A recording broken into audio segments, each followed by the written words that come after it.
जय हिंद दोस्तों, एक बार फिर से आप लोगों को स्वागत है हमारे YouTube channel S Rahul math पे। और सूत्र सागर सीरीज के लेक्चर नंबर 4 में सूत्र सागर सीरीज का लेक्चर हमारा डिले हो रहा था क्योंकि हम डीएलएड एंट्रेंस एग्जाम 2026 के बारे में कुछ जानकारियाँ इकट्ठा करके आप लोगों तक शेयर कर रहे थे। क्योंकि डीएलएड के बारे में जानकारी करना मेरा खुद का काम है, क्योंकि मेरा भी इस बार एग्जाम है, इसीलिए थोड़ा डिले हुआ है। अगली बार से डिले यानी कि कल से डिले होने का प्रयास नहीं करेंगे। टाइमली वीडियो आएगा, सुबह एकदम 7:30 बजे करीब में आएगा वीडियो। तो अपना टाइम वेस्ट किए चलिए अभी हम सूत्र सागर सीरीज का शुरू करने वाले हैं, जिसमें आज हम देखेंगे अर्धवृत्त और अच्छा तरीके से समझेंगे।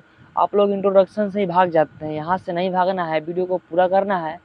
फिर लास्ट में 10 से 12 मिनट का वीडियो होगा, आपको अच्छा तरीके से पढ़ना है, आपको अर्धवृत्त का सारा फार्मूला क्लियर हो जाएगा। चलिए बिना टाइम वेस्ट किए वीडियो को शुरू करते हैं।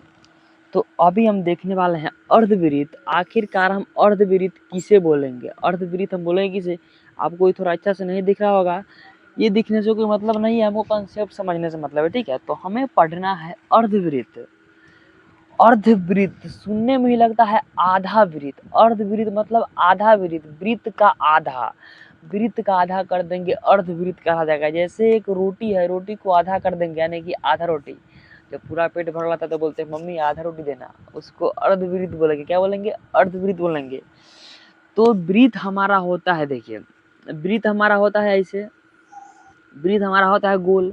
और अर्धवृत्त यानी कि हम वृत्त को पूरा पूरा आधा भाग से काटेंगे, पूरा पूरा आधा भाग को काटेंगे, जिसको हम अर्धवृत्त बोल देंगे। तो अर्धवृत्त हमारा क्या बन जाएगा? अर्धवृत्त हमारा यहाँ पे बनेगा, इस टाइप से हमारा अर्धवृत्त बन जाएगा। क्या इस टाइप से हमारा अर्धवृत्त बन गया, इसको हम अर्धवृत्त बोल देंगे। क्या बोल देंगे? इसको हम अर्धवृत्त बोल देंगे। और अर्धवृत्त को हम बीचे बीच काटेंगे, अर्धवृत्त को हम बीचे बीच काटेंगे। देखिए ये हमारा वृत्त है, ये हमारा वृत्त है, यहाँ पे केंद्र है और यहाँ से यहाँ तक क्या है? व्यास है। तो आधा आधा काटेंगे तो हम केंद्र से ही होकर ना काटेंगे, केंद्र से होकर काटेंगे। और केंद्र से परिधि तक के दूरी को हम क्या बोलते हैं? त्रिज्या बोलते हैं। तो यहाँ पे इसका केंद्र ये हो, यहाँ पे केंद्र हो जाएगा, ठीक है। और केंद्र से यहाँ तक की दूरी को हम क्या बोलेंगे? त्रिज्या यानी कि आर बोलेंगे। ई केंद्र से यहाँ तक की दूरी को त्रिज्या यानी कि आर बोलेंगे। और दो आर मिलकर क्या बनता है? व्यास बनता है। वृत्त के किसी भी बिंदु से, वृत्त के किसी भी बिंदु से, वृत्त के परिधि के किसी भी बिंदु से केंद्र के होते हुए उसके अंतिम बिंदु यानी कि नेक्स्ट परिधि को मिला देंगे, उसको हम बोल देते हैं क्या? व्यास बोल देते हैं। तो यहाँ पे देखिए ये ऐसे रहा होगा, ये वृत्त यहाँ पे ऐसे करके ऐसे करके ऐसे करके ऐसे करके ऐसे वृत्त रहा होगा, और ये वृत्त का व्यास रहा होगा, और ये वृत्त का केंद्र रहा होगा। इसको हम यहाँ पे काट देते हैं तो ये बन गया हमारा अर्धवृत्त। अब अर्धवृत्त में हम पढ़ेंगे परिधि, क्षेत्रफल। अगर आपसे हम पूछते हैं कि अर्धवृत्त का परिधि क्या होगा, तो आप लोग बोलेंगे क्या? अर्धवृत्त यानी कि वृत्त का आधा है, तो वृत्त का परिधि 2πr, तो अर्धवृत्त का परिधि 2 से भाग लगा देंगे या फिर अधिया देंगे, ठीक है। चलिए हम अधियाते हैं। तो यहाँ पे क्या देखेंगे? पहले हम वृत्त का देख लेंगे क्या? परिधि। तो पहले हम परिधि पे बात करेंगे। क्या? पहले हम वृत्त के परिधि पे बात करेंगे। तो यहाँ पे परिधि, वृत्त का परिधि हमारा होता है क्या? वृत्त का परिधि हमारा होता है 2πr। और इसको अगर हम अधिया देंगे तो हमारा आ जाएगा अर्धवृत्त का परिधि। नहीं मेरे भाई, नहीं आएगा। कैसे नहीं आएगा? क्योंकि यहाँ पे देखिए वृत्त का हम परिधि निकालते हैं तो ये पूरा का लंबाई निकालते हैं। क्योंकि वृत्त का ये जो जितना गोलाई क्षेत्र होता है, मान लीजिए कोई गोल चीज़ है, गोल रोटी है, उसको हम परिमाप कैसे निकालेंगे? गोल रोटी का परिधि निकालते हैं, किनारा किनारा पूरा नापेंगे। उसी तरीक़ा से वृत्त में जब यहाँ से करेंगे तो वृत्त का परिधि पूरा ही हो गया। अर्धवृत्त का कहने का मतलब क्या हुआ? वृत्त को अगर हम काटे तो अगर पूरा ई है तो आधा करेंगे तो सिर्फ इतना इसका निकलेगा। यानी कि अगर वृत्त के परिधि को हम अधियाते हैं तो वृत्त का जो अर्धवृत्त का जो हमारा परिधि निकलेगा सिर्फ ये वाला निकलेगा। और ई जो ई नया जो बना, ये नया जो व्यास बना वो कहाँ जाएगा? तो वृत्त के परिधि में 2 से भाग लगाकर व्यास जोड़ देंगे यानी कि 2r जोड़ देंगे, तब हमारा आएगा क्या? ये हमारा हो जाएगा क्या? वृत्त का परिधि हो जाएगा। यहाँ पर 2 से 2 कटेगा, πr + 2r। वृत्त का परिधि हमारा क्या होता है? 2r + πr या फिर πr + 2r। यहाँ पे πr + 2r क्योंकि वृत्त के परिधि 2 पाई आर में 2 से भाग लगाएंगे तो पाई आर आएगा और उसमें हम एक व्यास जोड़ेंगे, क्योंकि अर्धवृत्त में व्यास खुला रहता है। अर्धवृत्त काटेंगे तो उसका जो परिधि है वो तो आधा परिधि रहबे करेगा और एक व्यास भी जुड़ जाएगा। इस कारण से हम 2r को जोड़ देते हैं।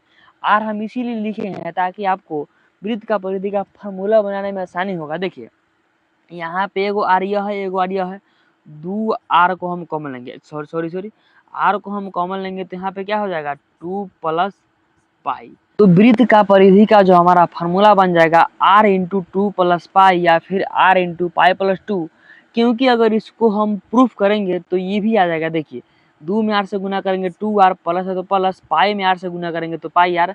तो वृत्त का परिधि हमारा हो जाता है r इंटू पाई प्लस 2 या फिर पाई r प्लस में 2r। चलिए एक क्वेश्चन के माध्यम से हम समझते हैं। यहाँ पे मान लीजिए वृत्त का त्रिज्या, मान लीजिए क्या अर्धवृत्त का त्रिज्या हमारा 7 सेंटीमीटर दे दिया जाए तो अर्धवृत्त का परिधि हमारा क्या होगा। तो अर्धवृत्त का परिधि निकालने के लिए मान लीजिए ये एक वृत्त का त्रिज्या, ठीक है, और इसको हम इस तरीका से निकालते हैं। अर्धवृत्त का परिधि निकालेंगे, पहले हम वृत्त का आधा परिधि निकालेंगे, फिर उसमें हम 2r को जोड़ेंगे और उसके बाद इस फार्मूला से करेंगे। देखते हैं आंसर उतना आता है कि नहीं आता है। देख लीजिए पहले वृत्त का परिधि का फार्मूला क्या होता है 2 पाई आर, 2 का 2 लिखेंगे, पाई का मान हमारा 22/7 होता है, इंटू आर के जगह पे हम 7 का 7 लिखेंगे और इसको हम सॉल्व करेंगे तो हमारा निकलेगा क्या वृत्त का परिधि निकलेगा। क्या निकलेगा वृत्त का परिधि निकलेगा हमारा यहाँ से 7 से 7 कटा 22 में 2 से गुना करेंगे 44 सेंटीमीटर हमारा वृत्त का परिधि निकल गया। अगर 44 सेंटीमीटर वृत्त का परिधि है तो अर्धवृत्त का परिधि निकालने के लिए पहले हम इसको अधिया देंगे, यानी कि 2 से भाग करेंगे, क्योंकि वृत्त का आधा होता है अर्धवृत्त, तो वृत्त के परिधि का आधा होगा उसके अर्धवृत्त का परिधि, लेकिन उसमें हमें 2r को जोड़ना पड़ेगा। तो पहले हम 44 को अधियाएंगे तो कितना हो जाएगा 22 हो जाएगा, 22 प्लस 2r को जोड़ेंगे यानी कि व्यास को जोड़ेंगे। अगर त्रिज्या 7 है तो व्यास हमारा 14 हो जाएगा, क्योंकि व्यास त्रिज्या का दोगुना होता है। अगर त्रिज्या 7 है तो व्यास हमारा हो जाएगा 14 और इसको हम जोड़ेंगे तो यहाँ पे हमारा 36 सेंटीमीटर आंसर आ जाएगा। क्या अर्धवृत्त का परिधि हमारा 36 सेंटीमीटर आ जाएगा। अगर इसको हम फार्मूला से करते हैं तो कैसे करेंगे, यहाँ पे देखिए इसका फार्मूला क्या होता है r इंटू 2 प्लस पाई, क्या होता है r इंटू 2 प्लस में पाई हो जाएगा। r का जगह पे हम क्या लिखेंगे 7 लिखेंगे, ब्रैकेट तो ब्रैकेट देंगे, 2 प्लस पाई का मान क्या होता है हमारा, पाई का मान 22/7 होता है। इसको हम हल करते हैं, देखिए यहाँ पे ऐसे हो जाएगा 7 में 2 से गुना करेंगे 7 दूनी 14 प्लस 22/7 हो जाएगा। यहाँ से 7 से 7 कटा और 22 में 14 को जोड़ेंगे तो हमारा क्या आ जाएगा 36 सेंटीमीटर आंसर हमारा आ जाएगा। अगर आपको यहाँ पे कंफ्यूजन हुआ होगा तो आप लोग जाके हमारा बेसिक मैथ का लेक्चर नंबर कोई होगा जिसमें हम भिन्न का जोड़ सिखाएंगे, वहाँ से आप इसको देख लेंगे तो आपका ये मजबूत हो जाएगा। तो हमारा जो फार्मूला रहा उससे भी हम निकाल लिए और शुरू का जो मेथड था जो कि फार्मूला कहाँ से आया उससे भी हम निकाल लिए। आपको जो आसानी लगे वो कर लेना, ये हम बताए थे प्रूफ के लिए कि अर्धवृत्त का परिधि आखिरकार निकलता कहाँ से है। अब हम बात कर लेते हैं क्षेत्रफल का। क्या अर्धवृत्त का हम किसका बात करेंगे, अर्धवृत्त का अब हम बात कर लेते हैं क्षेत्रफल का। अर्धवृत्त का अगर हम बात करेंगे क्षेत्रफल का तो अर्धवृत्त का क्षेत्रफल हमारा क्या हो जाएगा, वृत्त का क्षेत्रफल पाई आर स्क्वायर, अर्धवृत्त का क्षेत्रफल पाई आर स्क्वायर बाई 2। इसमें व्यास वास नहीं जुड़ेगा, क्यों नहीं जुड़ेगा वो देखिए।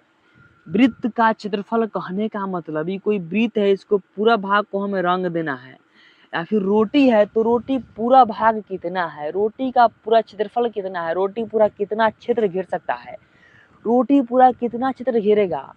मान लीजिए रोटी हमारा भाग छायांकित किया गया है और इसको हम आधा से काटेंगे, कहाँ से, केंद्र बिंदु से, तो हमारा सीधा आधा वृत्त का क्षेत्रफल निकलेगा।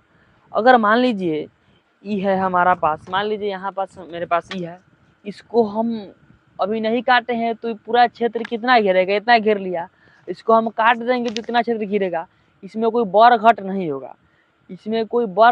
होगा, बढ़ घट कैसे नहीं होगा। देखिए ये हमारा अर्धवृत्त है, वृत्त में पूरा छायांकित था, आधा वृत्त में ये वाला हमारा छायांकित रहेगा, आधा वृत्त में हमारा ये छायांकित रहेगा और वृत्त रहता तो क्या रहता, वृत्त रहता तो इस टाइप का रहता, और ये भी रहता, ये भी रहता।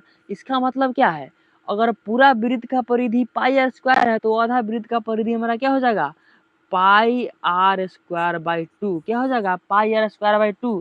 तो यहाँ पे क्षेत्रफल में क्या हो जाएगा, अर्धवृत्त का क्षेत्रफल में पाई आर स्क्वायर बाई 2। अब इस फॉर्मूला से हम चलिए चेक करते हैं कि अर्धवृत्त का त्रिज्या दिया गया है हमारा 7 सेंटीमीटर, तो इसका क्षेत्रफल हम कैसे निकालेंगे, पहले हम पाई के मान रखेंगे। क्या, अर्धवृत्त का क्षेत्रफल पाई आर स्क्वायर बाई 2 होता है। चलिए यहाँ पे हम सॉल्व करते हैं। अर्धवृत्त का क्षेत्रफल पाई का मान रखेंगे 22/7 पाई आर स्क्वायर। आर स्क्वायर कहने का मतलब 7 का 2 बार गुना, 7 गुने 7 बटा में करेंगे क्या, हम 2 करेंगे। 7 से 7 ही कट जाएगा, 2 से कट जाएगा 22, 11 बार में, 11 में 7 से गुना करेंगे, हमारा क्या जाएगा 77 सेंटीमीटर स्क्वायर। और हमें क्षेत्रफल में, क्षेत्रफल के यूनिट में स्क्वायर लगाना होता है, मीटर रहे, सेंटीमीटर रहे, किलोमीटर रहे, कुछ भी रहे, क्षेत्रफल के सेंटीमीटर में स्क्वायर लगाना होता है, क्योंकि क्षेत्रफल 2D होता है। और जो हमारा परिधि, त्रिज्या और जो हमारा क्या हो जाएगा वही व्यास, ये सब होता है 1D में। यहाँ पे हमारा अर्धवृत्त का फॉर्मूला कंप्लीट होता है। आपको हम एक क्वेश्चन देते हैं जिसका जवाब आप लोगों को कमेंट में करना है, ठीक है। मान लीजिए, क्या मानना है, माना थोड़े, वृत्त का त्रिज्या, क्या अर्धवृत्त का त्रिज्या अगर 21 सेंटीमीटर है, 21 सेंटीमीटर है, तो अर्धवृत्त का परिधि और अर्धवृत्त का क्षेत्रफल ज्ञात करके आप लोगों को कमेंट में आंसर करना है। तो अभी हमारा जो यहाँ जो अभी हम पढ़े, क्या पढ़े, अर्धवृत्त का फार्मूला जो पढ़े, हमें पूरा उम्मीद है कि अर्धवृत्त का फार्मूला आप लोगों को बहुत ही अच्छा तरीका से समझ में आ गया होगा। अगर आप यहाँ तक क्लास किए हैं तो, अगर आप यहाँ तक किए हैं और आपको समझ में आया है हमारा पढ़ाने का तरीका, 1% भी आपको अच्छा लगा है तो वीडियो को ज़्यादा से ज़्यादा शेयर कीजिए, चैनल को सब्सक्राइब कीजिए और वीडियो को लाइक वाइक करते रहिए और दोस्तों में शेयर करते रहिए, ताकि वो भी पढ़ सके और अपना मैथ को मजबूत बना सके, फार्मूला में बेहतर बन सके, ठीक है। तो मिलते हैं क्लास नंबर 5 में अगले दिन। धन्यवाद।